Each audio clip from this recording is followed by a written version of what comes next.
दोस्तों, अगर आप चाहते हैं ऑनलाइन पैसा कमाना और उस पैसे को स्मार्टली इन्वेस्ट करना तो सब्सक्राइब कीजिए हमारे यूट्यूब चैनल को और बेल आइकन को दबाना बिल्कुल मत भूलिए। नमस्कार दोस्तों, मेरा नाम है अनिल और आज की इस वीडियो में मैं आपसे बात करने वाला हूं डीमैट अकाउंट कहां और कैसे खोलें।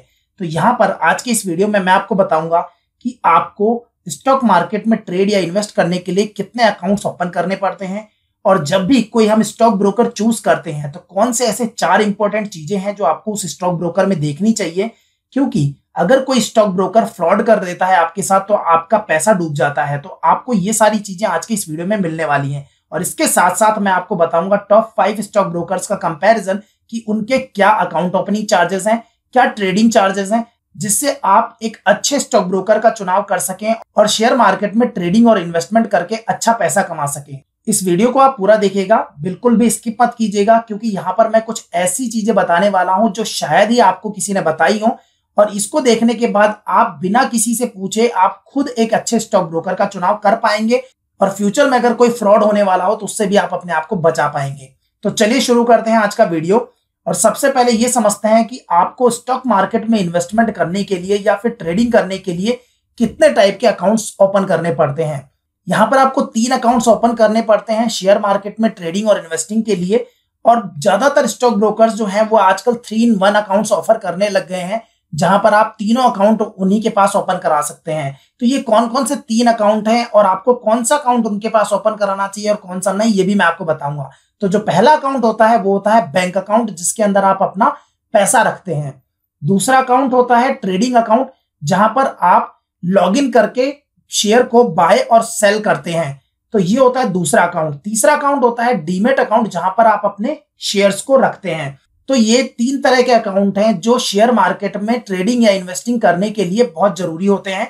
यहां पर आपको मैं बता दूं कि आपका जो डीमैट अकाउंट है वो आपके ट्रेडिंग अकाउंट से इंटरलिंक होता है और इसके साथ साथ आपका जो बैंक अकाउंट है वो आपके ट्रेडिंग अकाउंट से लिंक हो जाता है। तो यहां पर अगर आपको कोई stock broker 3-in-1 account offer भी करता है तो मेरा पर्सनल मानना यह है कि आप ट्रेडिंग अकाउंट और डीमैट अकाउंट आप अपने स्टॉक ब्रोकर के साथ ओपन कीजिए और बैंक अकाउंट आप अपना सेपरेट रखिए। वो आपका किसी भी बैंक में हो सकता है, जैसे आईसीआईसीआई, एसबीआई या फिर एचडीएफसी, जिसमें भी आप चाहते हैं उसमें आप रखिए। उसको आप अपने ट्रेडिंग अकाउंट से लिंक कर दीजिए, जिससे आप अपना जो पैसा है वो आप ट्रेडिंग अकाउंट में ट्रांसफर करके शेयर्स को बाय और सेल कर पाए। तो ये तो बात हो गई कि कौन कौन से अकाउंट होते हैं जो आपको ओपन करने पड़ते हैं जब भी आप शेयर मार्केट में ट्रेडिंग या इन्वेस्टिंग करना चाहते हैं। तो आप समझते हैं कि डीमैट और ट्रेडिंग अकाउंट में डिफरेंस क्या होता है। तो डीमैट अकाउंट वो अकाउंट होता है जहां पर आपके शेयर्स जो है वो स्टोर रहते हैं। यहां पर डीमैट जो है वो शॉर्ट फॉर्म है डीमैटेलाइज्ड का, जहां पर आपके शेयर्स जो होते हैं वो इलेक्ट्रॉनिक फॉर्म में स्टोर रहते हैं। तो ये होता है डीमैट अकाउंट। और ये जो डीमैट अकाउंट है वो आपका स्टॉक ब्रोकर ओपन करवा के देता है। लेकिन ये ओपन कहां होते हैं? तो ये ओपन होते हैं डिपॉजिटरी के पास। डिपॉजिटरी कौन से होते हैं? तो इंडिया में 2 डिपॉजिटरी हैं, पहला है सीडीएसएल, दूसरा है एनएसडीएल। सीडीएसएल है central depository services limited, NSDL है नेशनल सिक्योरिटीज डिपॉजिटरी लिमिटेड। तो ये गवर्नमेंट ओन्ड करता है पूरा का पूरा। तो यहां पर जो भी शेयर आप परचेज करते हैं तो आपका शेयर अगर आप डिलीवरी के लिए लॉन्ग टर्म के लिए बाय करते हैं तो वो शेयर आपका डीमैट अकाउंट में आ जाता है। तो यहां पर एक चीज समझने की जरूरत है, जो आपका शेयर है वो डीमैट अकाउंट में आता है, यानी कि इधर वो सीडीएसएल में होगा या फिर एनएसडीएल में होगा। ये डिपेंड करता है stock broker to stock broker कि वो किसके मेंबर है। अगर जैसे हम ज़ीरोधा की बात करें तो ज़ीरोधा सीडीएसएल का मेंबर है, तो जब भी आप ज़ीरोधा से बाइंग करेंगे तो आपका जो शेयर है वो सीडीएसएल के डीमैट अकाउंट में आएगा।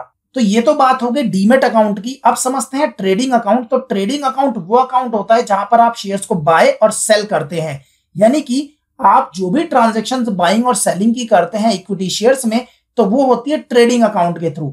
और ये जो ट्रेडिंग अकाउंट है वो रजिस्टर्ड स्टॉक मार्केट ब्रोकर या फिर एजेंट, या जिन्हें हम डिपॉजिटरी पार्टिसिपेंट्स डीपी भी कहते हैं, वो ओपन करते हैं। तो इंडिया में जैसे मैं टॉप मोस्ट अगर स्टॉक ब्रोकर्स की बात करूं तो जैसे Zerodha, ICICI direct, angel broking, up stocks, HDFC securities और शेयर खान, तो ऐसे टॉप स्टॉक ब्रोकर्स हैं जिनको हम डीपी भी कहते हैं। वो ये ट्रेडिंग अकाउंट आपको प्रोवाइड करते हैं जहां पर आप शेयर्स की बाइंग और सेलिंग करते हैं। तो 2 चीजें हमें समझ में आ गई कि आपका ट्रेडिंग अकाउंट जो ओपन होता है वो ओपन होता है इन स्टॉक ब्रोकर्स के पास में, और जो डीमैट अकाउंट ओपन होता है वो होता है सीडीएसएल या एनएसडीएल के पास में। तो इसका मतलब आपका जो पैसा होता है, जो आप पैसा बैंक अकाउंट से ट्रांसफर करते हैं, वो कहां पर आता है? ट्रेडिंग अकाउंट में। यानी कि वो Zerodha, ICICI direct, angel broking या अपस्टॉक्स, इस तरह से जो भी स्टॉक ब्रोकर्स हैं उनके ट्रेडिंग अकाउंट में पड़ा रहता है। यानी कि आपने 10,000 रुपए ट्रांसफर कर दिए, 50,000, 1,00,000 रुपए जो भी ट्रांसफर किया आपने, वो पैसा आपका ट्रेडिंग अकाउंट में है। जैसे आपने उससे शेयर परचेस कर लिया और शेयर डीमेट अकाउंट में आ गए, तो वो सीडीएसएल एनएसडीएल के पास पहुंच गए। तो अभी तक हमने समझा कि कितने अकाउंट ओपन करने की जरूरत पड़ती है। 3 अकाउंट ओपन करने की जरूरत पड़ती है, बैंक अकाउंट, डीमेट अकाउंट और ट्रेडिंग अकाउंट। दूसरा, डीमेट और ट्रेडिंग अकाउंट में डिफरेंस क्या होता है। अब हम बात करते हैं कि ऐसे कौन से 4 इंपॉर्टेंट पॉइंट्स हैं जो आपको ध्यान में रखने चाहिए जब भी आप किसी स्टॉक ब्रोकर का चुनाव करते हैं। तो सबसे पहला जो पॉइंट है वो है सिक्योरिटी ऑफ योर मनी, यानी जो पैसा आप अपने बैंक अकाउंट से निकाल कर किसके पास डिपॉजिट करते हैं? ट्रेडिंग अकाउंट में डिपॉजिट करते हैं, तो वो पैसा आपका सुरक्षित होना चाहिए। तो यहां पर मैं आपको एक बहुत इंपॉर्टेंट पॉइंट बता दूं कि जितने भी स्टॉक ब्रोकर्स होते हैं सारे के सारे सेबी से रजिस्टर्ड होते हैं और मेंबर होते हैं एनएससी और बीएसई के। तो यहां पर सारे स्टॉक ब्रोकर आपको बोलेंगे हम सेबी से रजिस्टर्ड हैं, हम मेंबर हैं एनएससी बीएसई के। तो इसका मतलब ये नहीं है कि आपका पैसा वहां सुरक्षित है। क्यों सुरक्षित नहीं है? क्योंकि मैंने आपको क्या बताया कि आपका पैसा आपके बैंक अकाउंट से निकल के कहां जाता है? ट्रेडिंग अकाउंट में सबसे पहले। उसके बाद जब आप ट्रेडिंग करते हैं तब शेयर बाय एंड सेल करते हैं। तो जो ट्रेडिंग अकाउंट में पैसा है वो किसके पास है? वो स्टॉक ब्रोकर के पास में पड़ा हुआ है। ठीक है, तो अगर स्टॉक ब्रोकर डिफॉल्ट करता है तो आपका पैसा क्या होगा? डूब जाएगा। हाँ, लेकिन जो आपने शेयर्स बाय किए हैं, जो डीमेट फॉर्म में पड़े हैं आपके पास, वो किसके पास पड़े? सीडीएसएल और एनएसडीएल के पास। तो वो तो सेफ है, आपके शेयर सेफ है, शेयर की कोई चिंता नहीं है। लेकिन जो ट्रेडिंग अकाउंट में पैसा पड़ा है, चिंता उसकी है। तो मुझे बहुत सारे कमेंट्स आते हैं, ये ब्रोकर है, यहाँ हमें 2 पैसे सस्ता मिल रहा है, 5 पैसे सस्ता मिल रहा है, क्या हमें इस पे चला जाना चाहिए? तो मैं आपको बता देता हूं कि प्रॉब्लम क्या है। प्रॉब्लम मैं आपको एक लाइव दिखाने वाला हूं कि कितने स्टॉक ब्रोकर्स ने डिफॉल्ट किया है। तो ये आप देख सकते हैं, इकोनॉमिक टाइम्स का पोस्ट है, ये है 10 अप्रैल 2018 का। तो यहां पर मैं कुछ लाइनें पढ़ के बता रहा हूं, उसके बाद मैं आपको डिटेल समझाऊंगा। New Delhi based F6 FinServ has joined the list of stock brokers that have shut shop in the last couple of years after defaulting on payments to clients in the last couple of years। कितना payment default किया इन्होंने? 100 करोड़। आप सोचिए कितना बड़ा amount है। Default करने के बाद इन्होंने कोई भी पैसा अपने क्लाइंट्स को नहीं दिया है। और ये जो अगर मैं लिस्ट आपको नीचे दिखाता हूं, तो लास्ट 1 ईयर यानी कि जो अप्रैल 2017 से अप्रैल 2018 तक के बीच में कितने स्टॉक ब्रोकर ने डिफॉल्ट किया है? यहाँ 11 की लिस्ट है।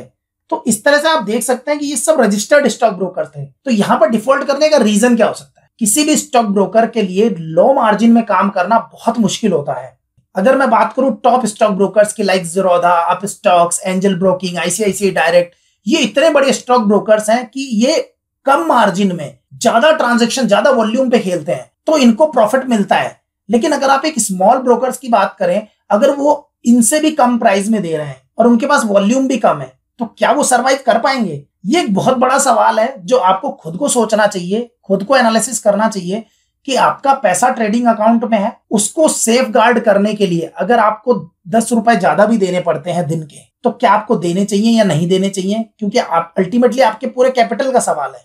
तो मुझे ऐसा लगता है, मेरी पर्सनल, कि आपको हमेशा टॉप स्टॉक ब्रोकर्स के साथ में ही जाना चाहिए। तो ये तो पहला पॉइंट हो गया हमारा, सिक्योरिटी ऑफ योर मनी। अब हम सेकंड पॉइंट की बात करते हैं, चार्जेस की। अकाउंट ओपनिंग चार्जेस क्या हो सकते हैं, एएमसी के चार्जेस क्या होते हैं और ब्रोकरेज क्या हो सकती हैं। तो यहां पर मैं आपको बता दूं कि आपको क्या चीजें देखनी चाहिए कि या तो फ्री हो अकाउंट ओपनिंग या फिर लोवेस्ट हो अकाउंट ओपनिंग चार्जेस। जैसे मैं आपको एक एग्जांपल बताऊं कि आज की डेट में एंजल ब्रोकिंग और अपस्टॉक्स में फ्री अकाउंट ओपन होता है। ज़ीरोधा आपसे 300 रुपए चार्ज करता है इक्विटी और कमोडिटी के लिए। अगर इसी की बात करें आपसे आईसीआईसीआई डायरेक्ट में, आज ये फ्री है, लेकिन इससे पहले जब मैंने अकाउंट ओपन कराया था तो मुझे वहां चार्ज देना पड़ा था।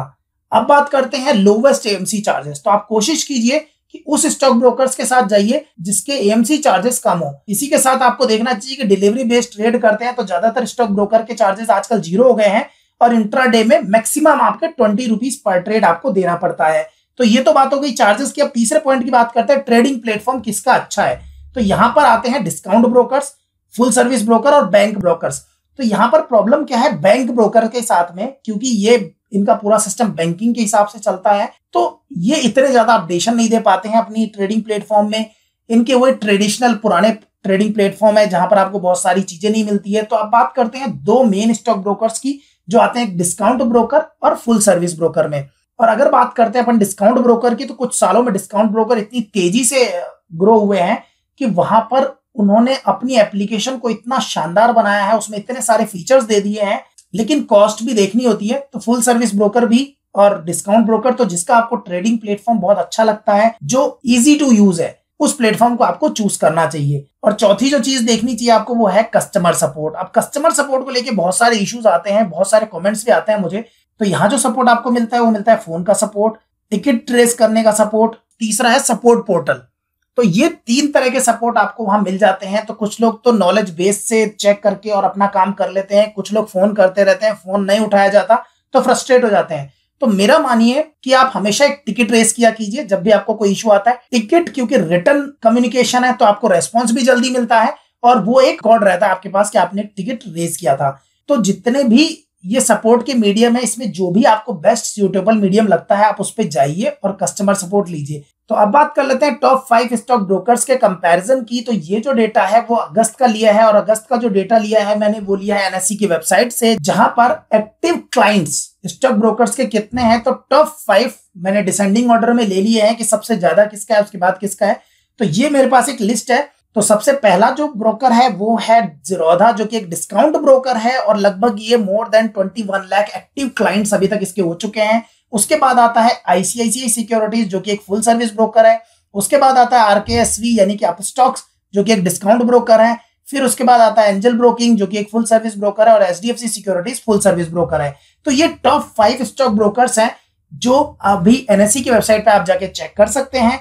यहां पर मैं आपको बता देता हूं इनके अकाउंट ओपनिंग चार्जेस और डिलीवरी और ट्रेड के चार्जेस के कितने हैं। तो अगर आप देखें कि ज़ीरोधा के अंदर, तो यहाँ पर ज़ीरोधा में अगर आप इक्विटी ओपन करते हैं अकाउंट तो केवल 200 रुपए देने हैं, और अगर आपको इक्विटी और कमोडिटी में करना है तो आपको 300 रुपए चार्ज पे करना पड़ेगा। यहाँ पर एएमसी के चार्जेस जो है वो 300 रुपए प्लस जीएसटी सालाना है, यानी एक साल में आपको 300 रुपए प्लस जीएसटी देना पड़ता है। इनकी बिलिंग जो होती है वो क्वार्टरली बिलिंग होती है, यानी कि 300 को ये डिवाइड कर देते हैं क्वार्टर में और उतना अमाउंट आपसे क्वार्टरली चार्ज करते हैं। आईसीआईसीआई सिक्योरिटीज एक फुल सर्विस ब्रोकर है जहां पर अकाउंट आपको फ्री में ओपन हो जाता है, लेकिन इनके एमसी चार्जेस बहुत ज्यादा हैं, 700 रुपए प्लस जीएसटी आपको पे करना पड़ता है। अपस्टॉक्स में भी फ्री अकाउंट ओपनिंग है, लेकिन एमसी चार्जेस जो है वो 300 रुपए प्लस जीएसटी है अगर सालाना बात करें, लेकिन ये मंथली आपको पेमेंट करनी होती है, तो 25 रुपए प्लस जीएसटी मंथली आपको पेमेंट करना होता है। एंजल ब्रोकिंग में बात करें तो फ्री अकाउंट ओपन हो जाता है, लेकिन यहाँ पर एमसी चार्जेस जो है आपको 450 रुपए प्लस जीएसटी पे करना पड़ेगा। एचडीएफसी सिक्योरिटीज में बात करें तो फ्री अकाउंट ओपनिंग है, पहले साल की एमसी चार्जेस जो है वेव ऑफ हो जाती हैं, और उसके बाद जो एमसी चार्जेस है वो 750 रुपए प्लस जीएसटी है। तो यहाँ पर अगर मैं आपसे बात करूं तो फुल सर्विस ब्रोकर में अगर आईसीआईसीआई सिक्योरिटीज की बात करूं और एचडीएफसी सिक्योरिटीज की, तो इनके एमसी चार्जेस भी बहुत ज्यादा है, और जो ट्रेड के चार्जेस है यानी कि 0.55% डिलीवरी ट्रेड, आप ये देखिए 0.55% डिलीवरी ट्रेड्स है। और सेम वे में अगर एचडीएफसी सिक्योरिटीज की बात करो तो 0.50% और मिनिमम 25 रुपीज आपको पे करनी पड़ेंगे डिलीवरी में। जबकि अगर बात करो आप ज़ीरोधा की, अपस्टॉक्स की, एंजल ब्रोकिंग की, तो यहाँ पर डिलीवरी ट्रेड्स के 0 है और मैक्सिमम इंट्राडे में आपको 20 रुपीज पे करने पड़ते हैं। अगर मिनिमम की बात करते हो तो आप देख सकते हो कि ज़ीरोधा के अंदर है 0.03%, यानी कि अगर आपने बहुत कम स्टॉक्स बाय किए हैं तो आपको 0.03% पे करना पड़ेगा, या फिर मैक्सिमम 20। तो मिनिमम और मैक्सिमम दोनों अवेलेबल है। सेम वे में अगर आप जाते हो अपस्टॉक के साथ तो वहां पर 0.05% है, ज़ीरोधा से थोड़ा सा ज्यादा। और अगर आप एंजल ब्रोकिंग में जाते हो तो उसमें थोड़ा सा और ज्यादा है, 0.25%, और मैक्सिमम तो 20 है ही सभी में, लेकिन आपको मिनिमम अगर देखा जाए तो 0.03% ज़ीरोधा में है, 0.05% आपका अपस्टॉक्स में है, और 0.25% एंजल ब्रोकिंग में है। तो अगर हम इन पैरामीटर्स को देखकर अगर बात करें तो कौन से टॉप स्टॉक ब्रोकर्स हो सकते हैं, तो मैं एक बात करता हूं एक डिस्काउंट ब्रोकर की और एक फुल सर्विस ब्रोकर की। तो डिस्काउंट ब्रोकर्स की बात करते हैं तो ज़ीरोधा बट ऑब्वियस है कि सबसे कम चार्जेस हैं, अकाउंट ओपनिंग फी पे करनी पड़ती है आपको, लेकिन वो वन टाइम फी है, आपको इसके बाद कभी भी पे नहीं करनी है। और जो एएमसी चार्जेस हैं वो भी सबसे लोवेस्ट बोल दीजिए या लगभग बाकी सबके बराबर है। प्लस आपको जो इंट्राडे ट्रेड में जो चार्जेस मिलते हैं वो भी आपको लोवेस्ट मिलते हैं। तो यहाँ पर अगर आप डिस्काउंट ब्रोकर की बात करेंगे तो I will go with Zerodha. अगर आप बात करते हैं फुल सर्विस ब्रोकर की तो मैं जाऊंगा एंजल ब्रोकिंग के साथ में, क्योंकि बाकी के आईसीआईसीआई सिक्योरिटीज और एचडीएफसी सिक्योरिटीज तो बहुत महंगे हैं। क्योंकि मेरे पास खुद के पास आईसीआईसीआई सिक्योरिटीज का अकाउंट है तो मुझे पता है कितनी ब्रोकरेज देनी पड़ती है। तो ये 2 स्टॉक ब्रोकर्स मैंने चुने हैं। अगर आप डिस्काउंट ब्रोकर की बात करते हैं यहाँ पर अगर आप चाहते हैं कि आपको नहीं 2 डिस्काउंट ब्रोकर के साथ में जाना है तो आप अपस्टॉक्स के साथ भी जा सकते हैं, क्योंकि इनके भी थोड़े से ज्यादा है लेकिन बहुत ज्यादा डिफरेंस आपको नहीं पड़ेगा। तो आप ज़ीरोधा के साथ अकाउंट ओपन करा सकते हैं, अपस्टॉक के साथ या फिर एंजल ब्रोकिंग के साथ। ये थे मेरे व्यू। आई होप आपको ये वीडियो पसंद आया होगा। अगर आपकी नॉलेज बढ़ी हो तो इस वीडियो को लाइक कीजिए, शेयर कीजिए, और चैनल को अगर आपने अभी तक सब्सक्राइब नहीं किया है तो सब्सक्राइब कर दीजिए, क्योंकि इसी तरह की वीडियो मैं आपके लिए लाता रहता हूं। इस वीडियो को देखने के लिए आपका बहुत बहुत धन्यवाद। आपका दिन शुभ हो।